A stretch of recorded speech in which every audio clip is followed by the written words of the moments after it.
നമ്മൾ പഠിക്കാൻ പോകുന്ന ചാപ്റ്റർ കൈനറ്റിക് തിയറിയാണ്. യൂണിറ്റ് 13 ആണ് കൈനറ്റിക് തിയറി. അപ്പോൾ നമുക്ക് kinetic theory of ideal gas എന്താണെന്നുള്ളത് നോക്കാം. അതിൻ്റെ ഒന്നാമത്തെ നമുക്ക് പ്രധാനപ്പെട്ട പോസ്റ്റ്ലേറ്റ്സ് മാത്രം നോക്കാം. ആദ്യത്തെ പോസ്റ്റ്ലേറ്റ്സ് എന്ന് പറയുന്നത് ഇതാണ്: gas molecules are in random motion. Random എന്ന് പറയുന്നത് ക്രമരഹിതമല്ലാത്ത, ക്രമമില്ലാത്ത അങ്ങോട്ടും ഇങ്ങോട്ടും ഉള്ള മോഷനെയാണ് നമ്മൾ എന്ത് വിളിക്കുന്നത്? റാൻഡം മോഷൻ എന്ന് വിളിക്കുന്നത് അല്ലേ. ഇപ്പോൾ ഇതൊരു കണ്ടെയ്നർ ആണെന്ന് വിചാരിക്കുക. കണ്ടെയ്നറിൽ കുറച്ച് ഗ്യാസ് മോളിക്യൂൾസ് ഉണ്ടെന്ന് വിചാരിക്കുക. അപ്പോൾ ഈ മോളിക്യൂൾസ് തമ്മിലും എന്ത് ചെയ്യും? റാൻഡം മോഷനിലായിരിക്കും. തമ്മിൽ എന്ത് ചെയ്യും? കൊളൈഡ് ചെയ്യും, കൂട്ടിയിടിക്കും. അതുപോലെ എന്ത് ചെയ്യും? ഈ കണ്ടെയ്നറിൻ്റെ വാൾസില്ലേ, വാൾസിലും പോയി കൊളൈഡ് ചെയ്യും.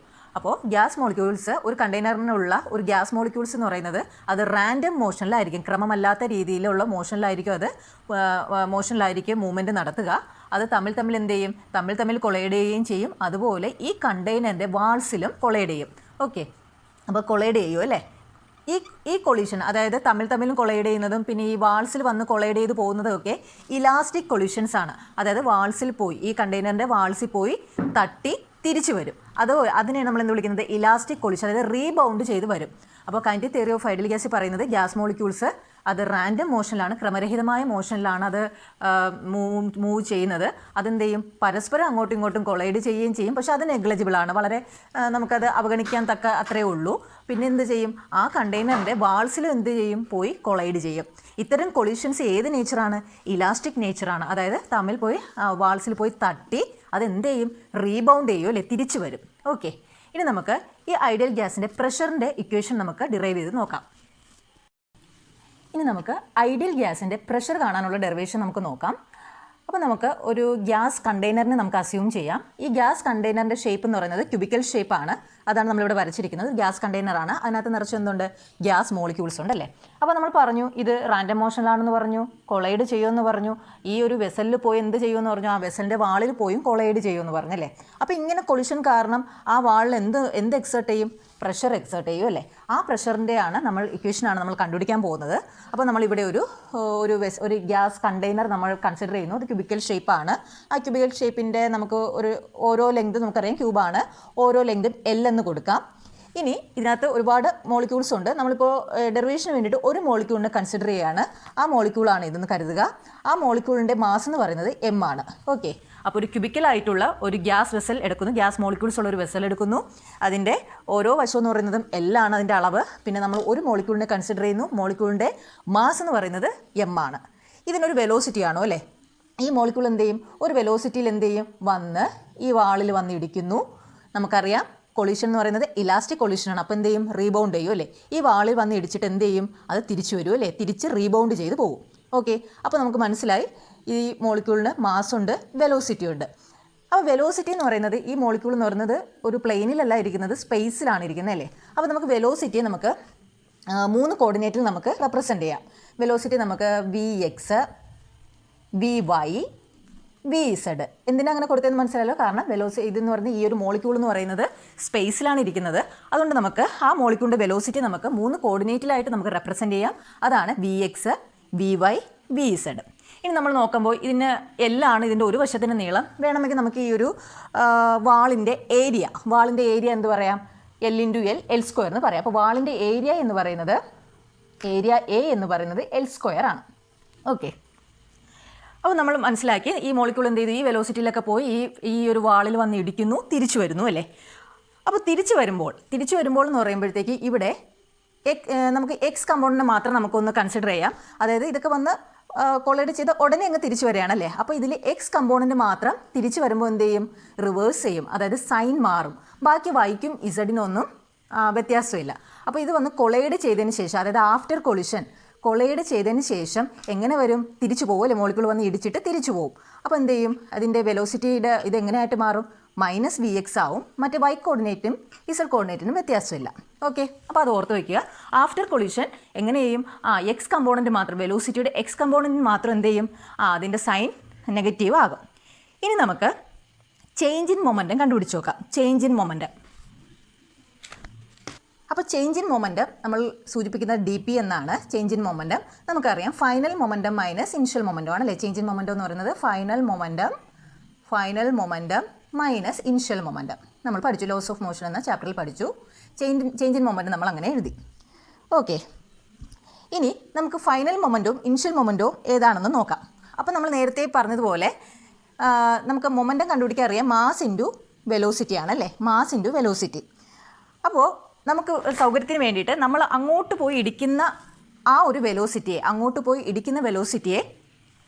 വെലോസിറ്റിയെ നെഗറ്റീവായിട്ടും തിരിച്ച് റീബൗണ്ട് ചെയ്യുന്നതിനെ പോസിറ്റീവായിട്ടും കൺസിഡർ ചെയ്യാം. അതായത് ഇപ്പോൾ വെലോസിറ്റിയിൽ ഇങ്ങനെ വന്ന് ഇടിക്കുകയാണെങ്കിൽ അതിനെ -Vx എന്നും തിരിച്ച് റീബൗണ്ട് ചെയ്യുന്നതിനെ നമുക്ക് Vx എന്നും. അങ്ങനെയാണെങ്കിൽ ഫൈനൽ മൊമെൻറ്റ് എന്തായിരിക്കും? മാസ് എന്ന് പറയുന്നത് m ആണ്, തിരിച്ച് വരുന്ന വെലോസിറ്റി എന്ന് പറയുന്നത് Vx ആണല്ലേ. അപ്പോൾ നമുക്ക് ഫൈനൽ മൊമെൻറ്റ് എങ്ങനെ എഴുതാം? m into Vx minus initial momentum എന്ന് പറയുന്നത് അങ്ങോട്ട് പോയി ഇടിച്ചതല്ലേ, അതെന്താണ്? -Vx ആണല്ലേ. അപ്പോൾ നമുക്ക് എങ്ങനെ എഴുതാം? -mVx. ഓക്കെ, മൊമെൻറ്റത്തിൻ്റെ ഫോർമുല എന്ന് പറയുന്നത് m ഇൻറ്റു v ആണ്. നമ്മളിവിടെ വെലോസിറ്റിയുടെ എക്സ് കമ്പോണൻറ്റ് മാത്രമേ നമ്മൾ റെപ്രസെൻറ്റ് ചെയ്യുന്നുള്ളൂ അല്ലേ. അപ്പോൾ ഇത് രണ്ടും കൂടി ചെയ്യുമ്പോൾ mVx മൈനസും മൈനസും പ്ലസ് ആയി mVx. അപ്പോൾ നമുക്ക് എന്ത് കിട്ടും? 2mVx. അപ്പോൾ നമുക്ക് ചേഞ്ച് ഇൻ മൊമെൻറ്റം കിട്ടിക്കഴിഞ്ഞു, dp കിട്ടിക്കഴിഞ്ഞു. ഇനി നമുക്ക് dt എന്താണെന്ന് നോക്കാം. dt എന്ന് പറയുന്ന ടൈമാണ്, ഇങ്ങനെ വന്ന് കൊളൈഡ് ചെയ്യുന്നതിന് വേണ്ട ടൈമാണ്. ഈ ഒരു മോളിക്യൂൾ വന്ന് വാൾസിൽ, ഇപ്പോൾ ഒരു മോളിക്യൂൾ ഉണ്ട്, ഇത് വാളാണെങ്കിൽ ഒരു മോളിക്യൂൾ വന്ന് വാൾസിൽ വന്ന് തട്ടുന്നു, തിരിച്ചു പോകുന്നു അല്ലേ. അപ്പോൾ ഈ ആ ക്യൂബിൻ്റെ ലെങ്ത് എന്ന് പറയുന്നത് L ആണ് അല്ലേ. ക്യൂബിൻ്റെ ലെങ്ത് എന്ന് പറയുന്നത് L ആണ്. ആ L ഡിസ്റ്റൻസ് വരെ പോയി തട്ടുന്നു, തിരിച്ച് L ഡിസ്റ്റൻസ് വരെ തിരിച്ചു വരുന്നു. അപ്പോൾ മൊത്തത്തിൽ ഡിസ്റ്റൻസ് എത്രയെന്ന് പറയാം? 2L ആണെന്ന് പറയാം അല്ലേ. ഒരു മോളിക്യൂൾസ് അവിടെ വന്ന് തട്ടി തിരിച്ചു വരുന്നു. അപ്പോൾ ഡിസ്റ്റൻസ് എന്ന് പറയുന്നത് നമുക്ക് 2L ആയിട്ട് എടുക്കാം. അതായത് ക്യൂബിൻ്റെ ഒരു സൈഡ് എന്ന് പറയുന്നത് L ആണ്. അപ്പോൾ ഒരു വാളിൽ പോയി തട്ടി തിരിച്ചു വരണമെങ്കിൽ അവിടുത്തെ ഡിസ്റ്റൻസ് എന്ന് പറയുന്നത് 2L ആണ്. ഇനി നമുക്ക് ടൈമിൻ്റെ ജനറൽ ഇക്വേഷൻ നമുക്കറിയാം, ഡിസ്റ്റൻസ് ബൈ വെലോസിറ്റി ആണല്ലേ. ഡിസ്റ്റൻസ് ബൈ വെലോസിറ്റി നമ്മളിത് മൂന്നാമത്തെ ചാപ്റ്ററിൽ പഠിച്ചിട്ടുണ്ട്. Velocity equal to distance by time എന്ന് പഠിച്ചു. അതിൽ നിന്നും ടൈം dt എന്ന് പറയുന്നത് നമുക്ക് എന്ത് എഴുതാം? ഡിസ്റ്റൻസ് ബൈ വെലോസിറ്റി എന്ന് എഴുതാം. അങ്ങനെയാണെങ്കിൽ ഡിസ്റ്റൻസ് എത്രയാണെന്ന് ഇതേ നമ്മളിപ്പോൾ പറഞ്ഞു, ഒരു മോളിക്യൂൾ വന്ന് വാളിൽ തട്ടി തിരിച്ചു പോകാനുള്ള സമയം, തിരിച്ചു പോകാനുള്ള ദൂരം, അത് എത്രയും നമ്മൾ പറഞ്ഞു? 2 ഇൻറ്റു L ആണെന്ന് പറഞ്ഞു അല്ലേ. 2 ഇൻറ്റു L തിരിച്ചു പോകുന്നതും കൂടെ നമ്മൾ കൺസിഡർ ചെയ്യുന്നതുകൊണ്ടാണ് 2 വന്നത്. Divided by velocity. വെലോസിറ്റി എത്രയായിരുന്നു? നമ്മൾ എക്സ് കമ്പോണൻറ്റിലുള്ള വെലോസിറ്റിയാണ് ഇപ്പോൾ കൺസിഡർ ചെയ്യുന്നത്. അപ്പോൾ വെലോസിറ്റി നമുക്ക് എന്ത് എഴുതാം? Vx എന്ന് എഴുതാം. ഓക്കെ, ഇനി നമുക്ക് ഫോഴ്സ് കണ്ടുപിടിക്കാം. കാരണം നമുക്ക് dpയും dtയും അറിയാം. അപ്പോൾ ഫോഴ്സ് നമുക്കറിയാം, ന്യൂട്ടൻ്റെ സെക്കൻഡ് ലോ അനുസരിച്ച് dp/dt ഈക്വൽ ടു ഫോഴ്സ് നമ്മൾ പഠിച്ചിട്ടുണ്ട് അല്ലേ. dp/dt rate of change of momentum ആണ് ഫോഴ്സ് എന്ന് പഠിച്ചിട്ടുണ്ട്. അപ്പോൾ നമുക്കിവിടെ കിട്ടുന്നത്, ഇവിടെ നമ്മൾ വെലോസിറ്റിയുടെ എല്ലാ എക്സ് കമ്പോണൻ്റാണ് നമ്മൾ എടുത്തിരിക്കുന്നത്, അതുകൊണ്ട് ഫോഴ്സിൻ്റെ എക്സ് കമ്പോണൻ്റാണ് കിട്ടുന്നത്. അപ്പോൾ Fx ഈക്വൽ ടു dp/dt എന്ന് കൊടുക്കാം. dp/dt നമ്മൾ ന്യൂട്ടൺസ് സെക്കൻഡ് ലോ ആണ്, rate of change of momentum. ഇതിൻ്റെ വാല്യൂസ് എല്ലാം ഉണ്ട്. dpയുടെ വാല്യൂ എന്ന് പറയുന്നത് 2m Vx ഡിവൈഡഡ് ബൈ ഡിറ്റിയുടെ വാല്യൂ എന്ന് പറയുന്നത് 2L ഡിവൈഡഡ് ബൈ Vx ആണ്. അപ്പോൾ മോളിൽ പോകും അല്ലേ, ബൈ Vx എന്ന് പറയുന്നത് മോളിൽ പോവും. അപ്പോൾ ഇവിടെ എന്ത് വരും? Vx സ്ക്വയർ എന്ന് വരും. 2ഉം 2ഉം ക്യാൻസൽ ആയിപ്പോയി. അപ്പോൾ ബാലൻസ് എന്ത് വരും? m into Vx square by L. Okay, m into Vx square by L. ഇത് ഒരു മോളിക്യൂളിൻ്റെ കാര്യമാണ് അല്ലേ. ഒറ്റ മോളിക്യൂളിൻ്റെ കാര്യത്തിലാണ് നമ്മൾ ഈ Fx കണ്ടുപിടിച്ചത്. ഇനി അവിടെ n മോളിക്യൂൾസ് ഉണ്ടെങ്കിലോ? n മോളിക്യൂൾസ് ഉണ്ടെങ്കിൽ നമ്മൾ എന്ത് ചെയ്താൽ മതി? n കൊണ്ടും കൂടെ മൾട്ടിപ്ലൈ ചെയ്താൽ മതി അല്ലേ. അപ്പോൾ നമുക്ക് n മോളിക്യൂൾസ് ഉണ്ടെങ്കിൽ അതിൻ്റെ ഫോഴ്സ് എഴുതാം n into m Vx square divided by L. അപ്പോൾ നമ്മൾ ഫോഴ്സ് വരെ കണ്ടുപിടിച്ചു. പക്ഷേ നമുക്ക് നമ്മുടെ എയിം എന്ന് പറയുന്നത് പ്രഷറാണല്ലേ. അപ്പോൾ നമുക്ക് പ്രഷർ നമുക്കറിയാം. പ്രഷർ എന്ന് പറയുന്നത് ഫോഴ്സ് പെർ ഏരിയ ആണ് അല്ലേ. അപ്പോൾ പ്രഷർ നമുക്ക് എഴുതാം. ഇവിടെയും നമ്മൾ എക്സ് കമ്പോണൻറ്റ് മാത്രം കൺസിഡർ ചെയ്തുകൊണ്ട് Px എന്ന് എഴുതാം. അപ്പോൾ ഫോഴ്സ് ബൈ ഏരിയ ആണ്. അപ്പോൾ Fx ബൈ ഏരിയ നമ്മൾ നേരത്തെ പറഞ്ഞല്ലേ, ക്യൂബിൻ്റെ സൈഡ് എന്ന് പറയുന്നത് L ആണ്.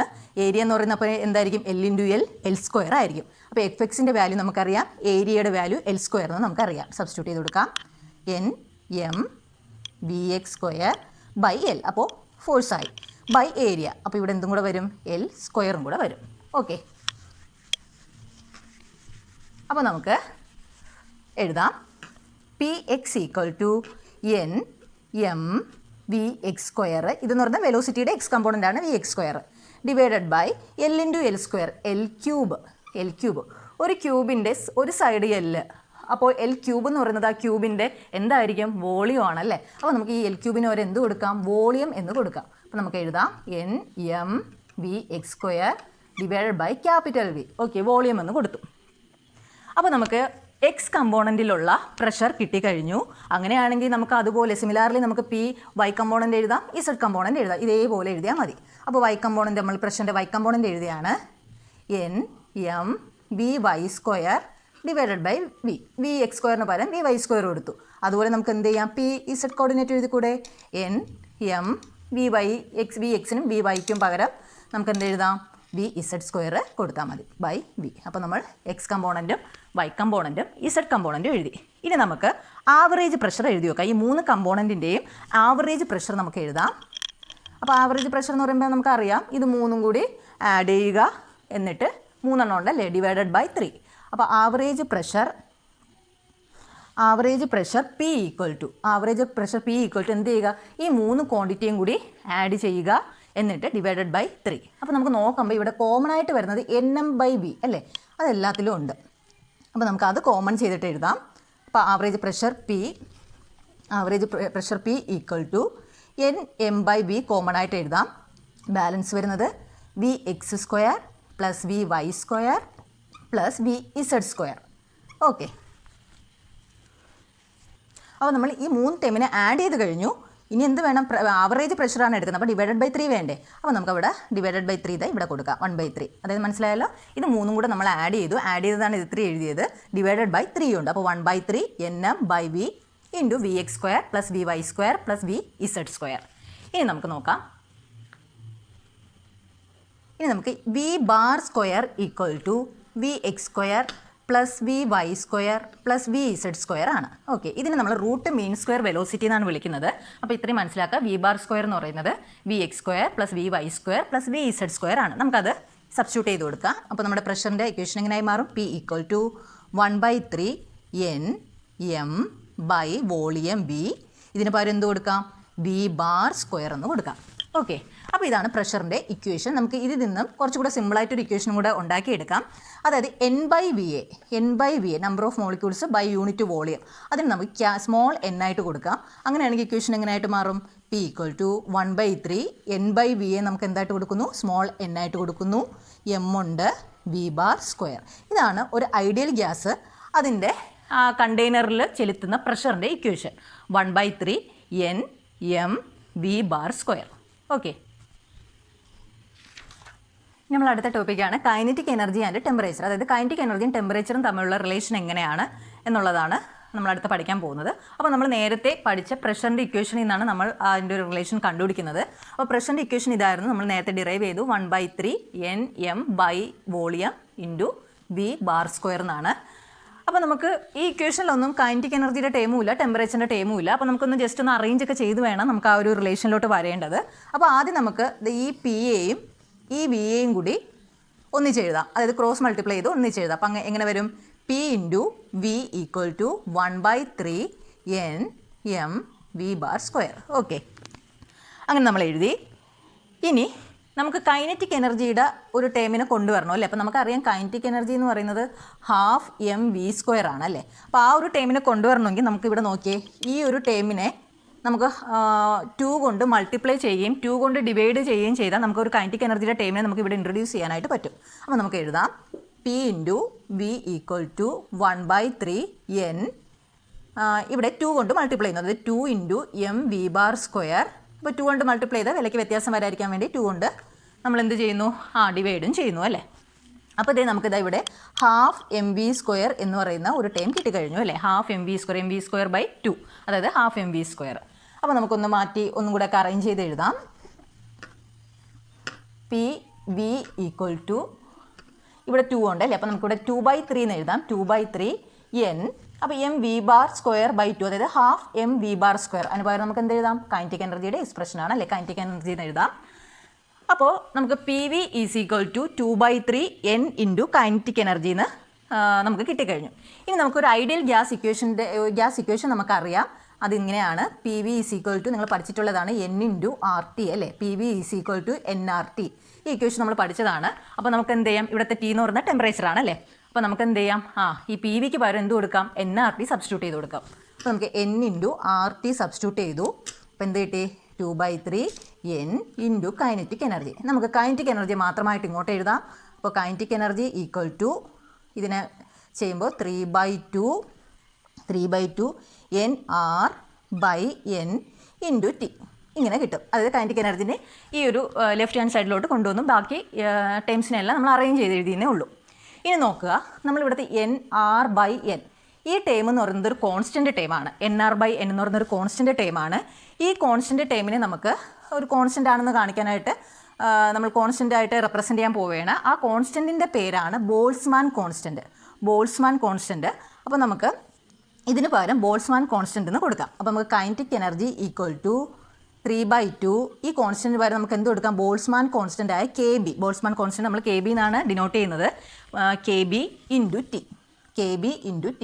ഇതാണ് നമ്മുടെ ഇക്വേഷൻ. അപ്പോൾ KB എന്ന് പറയുന്നത് എന്തായിരുന്നു? KB എന്ന് പറയുന്നത് ബോൾസ്മാൻ കോൺസ്റ്റൻറ്റ്. ബോൾസ്മാൻ കോൺസ്റ്റൻ്റ് ആണ്. Boltzmann constant. അപ്പോൾ നമുക്ക് കൈനറ്റിക് എനർജിയുടെ ഇക്വേഷൻ എന്ത് കിട്ടി? 3/2 KB ഇൻറ്റു T. അപ്പോൾ കൈനറ്റിക് എനർജി ഏതിന് പ്രൊപ്പോർഷനാണ് നമുക്ക് കിട്ടി? ടെമ്പറേച്ചറിന് പ്രൊപ്പോർഷനാണ് അല്ലേ? അപ്പോൾ അതാണ് നമ്മുടെ കൈനറ്റിക് എനർജിയും ടെമ്പറേച്ചറും തമ്മിലുള്ള റിലേഷൻ. അതായത് ഇക്വേഷൻ എന്ന് പറയുന്നത് ഇതാണ്. Kinetic energy equal to 3/2 KB into T. 3/2 KB into T. അതിൽ നമുക്ക് എന്ത് മനസ്സിലായി? കൈനറ്റിക് എനർജി എന്ന് പറയുന്നത് ടെമ്പറേച്ചറിന് പ്രൊപ്പോർഷനാണ്. കൈനറ്റിക് എനർജി എന്ന് പറഞ്ഞാൽ ടെമ്പറേച്ചറിന് പ്രൊപ്പോർഷനാണ്.